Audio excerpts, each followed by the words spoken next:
নমস্কার বন্ধুরা, সবিতা ব্লগে সবাইকে স্বাগত। তার সঙ্গে বড়দের প্রণাম আর ছোটদের বুক ভরা ভালোবাসা।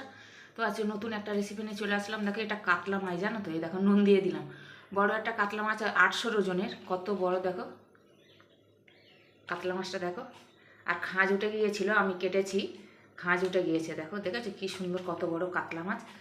তো আমি লবণ দিয়েছি, এবারে হলুদ দিলাম, দিয়ে আমি এটা মাখিয়ে নেব। এটাকে আজকে আমি ঝাল করব, কিন্তু কী দিয়ে ঝাল করি সেটা আমার দেখতে থাকো, আমার সঙ্গে থাকো, সাথে থাকো। ভালো তো লাগবে নিশ্চয়ই, আমি সবসময় বলি যে ভালো লাগলে, কিন্তু ভালো তো লাগেই। তো লাইক, কমেন্ট, শেয়ার আর সাবস্ক্রাইব করে দিও, পাশে থাকা বেল আইকনটা দাবিয়ে দিও। আমি যা যা রান্না ছাড়বো সব নোটিফিকেশন তোমাদের কাছে চলে যাবে। তো আমার সঙ্গে থাকো, দেখো প্রথম থেকে লাস্ট অবধি আমি কেমন করে রান্না করি কাতলা মাছের ঝাল। কাতলা মাছটা বেশি মানে 800 ওজনের, তা আমি পেটি করিনি, একদমভাবে এরমভাবে কেটে নিয়েছি, লম্বাভাবে সুন্দর, একদম বড় বড় পিস হয়েছে। তো চলো এবার আমি ভাজবো।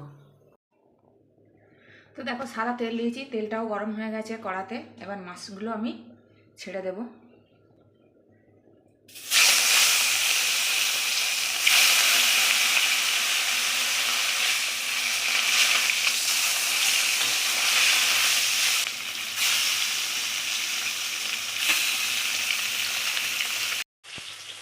তো দেখো, এখানে 4টে কাঁচা লঙ্কা আর 1 টুকরো আদা বেটে নিয়ে আসবো। আর এখানে দেখো মাছ ভাজা হয়ে গেছে, এবার আমি তুলে নেব।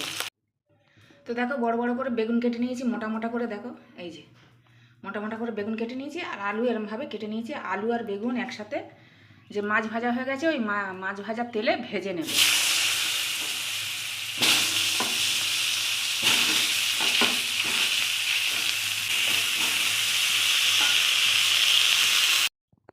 তো দেখো, বেগুন আর আলু এরমভাবে ভেজে নিয়েছি, এই দেখো।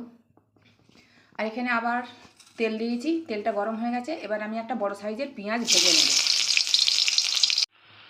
তো দেখো, পেঁয়াজটা ভাজা হয়ে গেছে। পেঁয়াজটা এইরকম একটু ভাজা ভাজা হলে না, তরকারিটা হেভি সেট মানে টেস্ট হয়। এবার আমি বড় সাইজের একটা টমেটো কুচি দিয়ে দিলাম, আর পরিমাণ মতো লবণ দিয়ে দিলাম। টমেটো আর পেঁয়াজ আর এটা কষিয়ে আমি একটু গলিয়ে নেব। তো টমেটো দেখো গলে গেছে। এবার আমি মশলা দেবো। 1 টেবিল চামচ ধনে, 1 টেবিল চামচ জিরে, আর ঝাল গুঁড়ো লঙ্কা 1/2 টেবিল চামচ, দেখো দিয়ে দিলাম। এবারে দেবো হলুদ 1 টেবিল চামচ।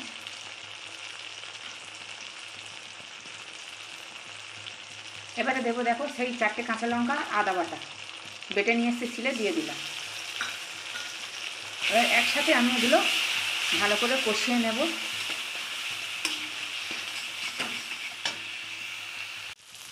তো দেখো, মশলাগুলো দিয়ে আমি 4 মিনিট কষিয়ে নিয়েছি, তেল ছেড়ে দিয়েছে, দেখো। এবার আমি আলুগুলো দেব। আলুগুলো দিয়ে আমি আবার কষিয়ে নেব একটু।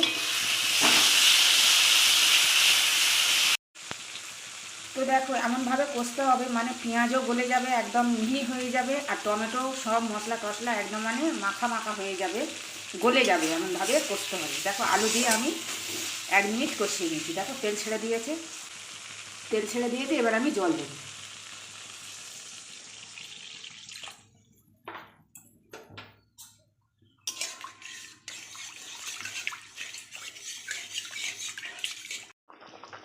তো দেখো, ঝোলটা ফুটে উঠেছে, এবার আমি চাপা দেব,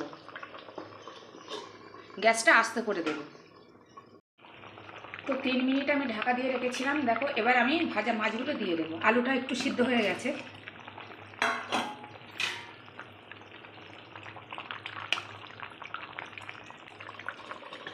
আবার ঢাকা দিয়ে দিলাম, গ্যাসটা আস্তে করে দিলাম। তো দেখো, মাছটা দিয়ে আমি 4 মিনিট রান্না করে নিয়েছি। এবার আমি ভাজা বেগুনগুলো দিয়ে দেবো। বেগুন কেন বলো তো লাস্টে দিচ্ছি, বেগুন লাস্টেই দিতে হবে, কেননা আগে যদি দেওয়া হয় বেগুন তাহলে একদম গলে হয়ে যাবে, গোটা গোটা থাকবে না। কেননা বেগুন যখন ভেজেছি তখনই সিদ্ধ হয়ে গেছে। আমি আরও 2 মিনিট চাপা দিয়ে রান্না করে নেব। তো দেখো, বেগুন দিয়ে আমি 2 মিনিট রান্না করে নিয়েছি। এবার আমি ধনেপাতা কুচি দিয়ে দেবো। আমার রান্নাটা হয়ে এসছে, ধনেপাতা কুচি দিয়ে দিলাম।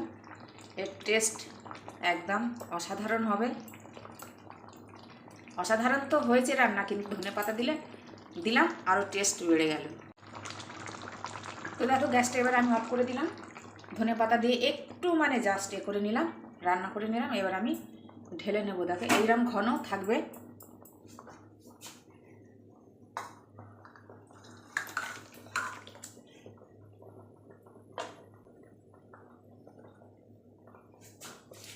তো আজকের মতন আসছি, তোমরা সবাই ভালো থেকো, সুস্থ থেকো, এরকম করে রান্না করে খেয়ে দেখো। আর জয় রাধে রাধে, জয় কৃষ্ণ কালী কালী।